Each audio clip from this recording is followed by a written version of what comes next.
어린이 시대의 소망 제40장 물 위를 걷는 방법. 중심 생각. 나는 아무것도 할 수 없는 죄인이지만 하나님께서는 나를 통해 모든 것을 이루실 수 있어요. 주제 성경절. 베드로가 배에서 내려 물 위로 걸어서 예수께로 가되 바람을 보고 무서워 빠져가는지라 소리질러 이르되 주여 나를 구원하소서 하니 마태복음 14장 29에서 30절.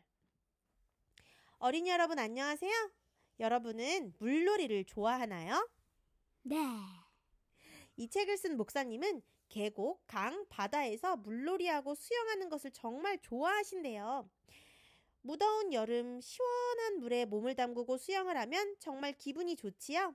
그런데 여러분, 아무리 목사님이 물놀이를 좋아한다고 해도 물 위를 걸을 수 있을까요? 아니요. 네, 그럴 수 없을 거예요. 아무리 수영을 잘하는 수영 선수라도 물 위를 걷는 것은 불가능해요. 그런데 성경에 물 위를 걸은 사람이 나와요. 바로 누구예요? 베드로. 맞아요. 예수님의 제자 베드로예요. 남자만 5,000명이 넘는 수많은 사람을 떡 5개와 물고기 2마리로 먹이신 놀라운 기적이 일어난 후 제자들은 어깨가 올라가고 콧대가 높아졌어요. 자신들이 따라 나선 예수님이 정말 능력이 있으신 분이라는 것을 알고는 덩달아 기고만장해졌어요. 그래서 제자들은 이 기회로 예수님을 임금으로 세우고 자신들도 덩달아 높은 자리를 하나씩 차지하기를 꿈꿨답니다. 하지만 이런 마음은 기적을 베푸신 예수님의 마음과는 정반대였어요. 예수님은 이 기적을 통해 이 세상에서의 임금이 되는 것이 아니라 제자들과 많은 사람이 하나님을 바라보고 하늘나라를 생각하기를 바라셨는데 그렇게 되지 않는 것을 보고는 마음이 아프셨어요. 예수님께서는 단호하게 무리를 흩으시고 제자들에게 이런 허영된 마음을 버리고 배를 타고 건너편 마을로 가라고 명령하셨어요. 그리고 예수님께서는 홀로 산으로 기도하러 가셨어요. 제자들은 호수에 배를 띄웠어요. 그리고는 불평불만을 하기 시작했어요.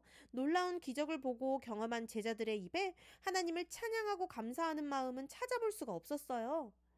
예수님도 참 어떨 때 보면 예수님은 참 바보 같으셔. 이때를 기회로 삼아서 높은 임금이 되시면 얼마나 좋아. 그러니까 말이야. 오늘이 딱 기회였는데 이 좋은 기회를 놓칠 수가 있냐? 다른 사람들이 말하는 것처럼 혹시 예수님 사기꾼 아니야? 그들의 눈은 여전히 세상에서 높아지는 것에만 고정되어 있었고 예수님께서 원하시는 하나님의 나라에는 관심이 없었어요. 바로 그때 그런 그들에게 시험이 찾아왔어요. 바람이 불고 파도가 치더니 마침내 성난 큰 풍랑이 되어 배를 덮치기 시작했어요. 예수님의 제자들은 숙련된 베테랑 어부였어요. 이런 파도쯤이야 문제없지. 그들은 몇 시간 동안 스스로 해결하기 위하여 애를 썼어요. 하지만 풍랑은 잦아들 기미가 보이지 않고 해결할 수 없는 상황이 되자 급격히 두려워졌어요. 그리고 그제야 예수님을 떠올렸어요.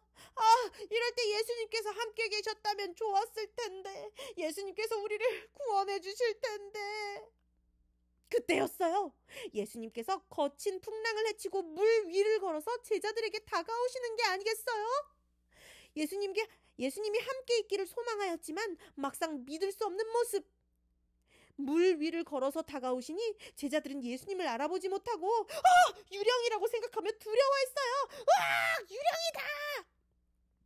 우린 이제 다 죽었구나! 그때 예수님께서 말씀하셨어요. 얘들아, 나다. 두려워하지 말아라. 그때 베드로가 말했어요. 만약 예수님이시라면 저를 물 위로 걷게 하소서. 그러자 예수님께서 물 위를 걸어서 나에게 오라고 하셨어요. 베드로는 예수님께 시선을 고정하고 물 위로 발을 내디뎠어요. 그리고 한 발짝, 두 발짝 물 위를 걸어서 예수님께 점점 다가갔어요. 베드로는 처음엔 아, 예수님이시구나. 이제 살았다. 예수님께서 나를 구원해 주시는구나. 라고 생각하면서 예수님을 바라보았어요. 그런데 몇 걸음 떼자마자 베드로의 생각은 예수님으로부터 멀어지고 자만하는 마음이 생겼어요. 그리고 예수님께 시선을 떼고 배에 타 있는 동료들을 향하여 자랑하며 우쭐대기 시작했어요. 얘들아, 나 좀 봐봐. 대단하지? 나 이렇게 물 위를 걷고 있어. 물 위를 걷게 해주신 예수님께 시선을 두지 않고 자랑하는 데 마음을 빼앗기자 베드로는 물에 붕덩 빠질 수밖에 없었어요. 베드로에게는 물 위를 걷는 능력이 전혀 없었기 때문이지요. 베드로가 물 위를 걸을 수 있었던 것은 그가 바다를 잘 아는 베테랑 어부였기 때문도 아니고 그에게 특별한 능력이 있기 때문이 아니었어요. 그런 능력이 있으신 예수님께 마음을 고정했을 때만 가능한 일이었죠. 우리가 살아가면서 만나는 많은 어려움이 있어요. 내 힘으로 어쩔 수 없는 수많은 문제가 파도처럼 몰려와서 나를 흔들 때도 있어요. 그때 어떻게 이 파도들을 넘어갈 수 있을까요? 세상에 있는 수많은 성공과 자기 개발을 이야기하는 책들은 말해요. 넌 할 수 있어. 너의 능력을 믿어. You can do. 자신의 능력을 믿고 선언하며 성공할 나의 모습을 기대하라고 말해요. 그런데 하나님을 믿는 사람은 조금 달라요. 하나님을 믿는 사람이 선포할 것은 I can do가 아니라 God can do예요. God can do. God can do. 나는 할 수 없어. 나는 연약해. 나는 영원한 것보다는 세상의 것만 사랑하는 사람이야. 나는 죄인이야. 하지만 하나님께서는 하실 수 있어. 하나님은 전지전능하시고 나를 영원한 곳으로 이끌어 주셔. 라고 외쳐야 해요. 그렇게 할 때 우리는 실망할 일이 없고 실패할 일도 없고 허무할 일도 없어요. 문제가 닥쳐올 때 우리는 얼마나 자주 구주께 우리의 눈을 계속 고정하는 대신 파도를 바라보는가? 교만한 물결이 우리의 영혼을 뒤덮는다. 예수님께서는 따라오라고 부르신 후에 우리를 저버리지 않으신다. 두려워하지 말라. 예수님께서 말씀하신다. 우리가 물 위를 걷는 방법은 물 위를 걸으실 능력이 있는 예수님의 손을 붙잡는 거예요. 내 힘으로 물 위를 걷기 위해 노력하는 것은 아무 소용이 없어요. 예수님의 손을 잡고 예수님과 하나가 될 때 우리는 예수님의 능력으로 우리를 넘어뜨리는 파도를 밟고 일어설 수 있는 거예요. 예수님께서는 우리와 완전히 하나가 되길 원하세요. 얼마나 원하실까요? 내 안에 거하라. 나도 너희 안에 거하리라. 요한복음 15장 4절. 우리가 예수님 안에 거하고 예수님이 우리 안에 거하는 것, 바로 완전히 하나가 되는 거예요. 그리고 말씀을 더 읽어보면 우리가 이 관계를 더 쉽게 이해하도록 말씀해 주셨어요.